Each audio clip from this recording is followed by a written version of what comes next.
Her group is tracking more than 11,000 Afghans who worked for the U.S., all trying to get to America for their own safety. Stafiri says everything got worse after President Biden announced in April that U.S. forces would withdraw by September. Since then, the entire dynamic has changed. The applicants are terrified. I wake up to a message pleading for help. We're going to be slaughtered. We're afraid we're going to be killed. Secretary of State Tony Blinken testified that while approving these visas is a priority, he doesn't think the situation will get worse. I wouldn't necessarily equate the departure of our forces in July, August, or by early September with some kind of immediate deterioration in the situation. But advocates say Blinken must not be seeing what they're seeing. All the on-the-ground reports that we are getting are in direct contrast to that. These people are in danger now. A sentiment echoed on social media by these SIV applicants who say, quote, "The situation of Afghanistan is getting worse day by day." Quote, "The Taliban killed my brother, and I am sure they will kill me as well." And, quote, "They will kill all."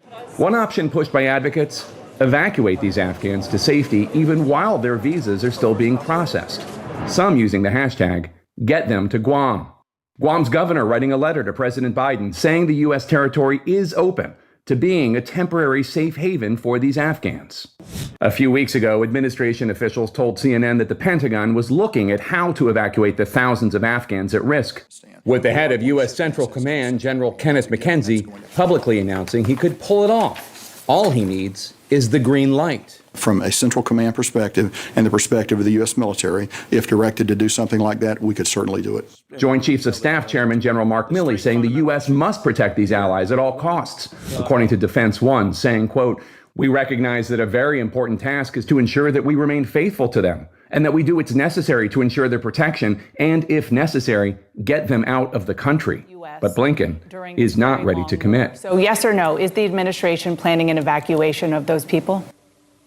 Evacuation is the wrong word. And when I pushed the White House press secretary on if Biden would commit to getting these allies out of Afghanistan before the U.S. withdrawal, this was her answer. You're asking me specifically about expediting the departure of individuals out of Afghanistan. I just don't have more information for you on that, but that doesn't change the fact that these are individuals we want to help. Afghan allies are now left in limbo, hoping they do not meet the same fate many Vietnamese allies did after the 1975 evacuation of Saigon, an evacuation that a young Senator Joe Biden was against at the time, saying, quote, "I do not believe the United States has an obligation, moral or otherwise, to evacuate foreign nationals," and that the U.S., quote, "has no obligation to evacuate 1 or 101,000 South Vietnamese," unquote.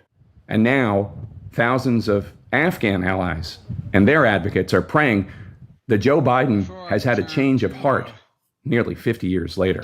You campaigned on a return to decency. Everything is in your hands, President Biden, and we need you to do the right thing. Jake Tapper, CNN, Washington.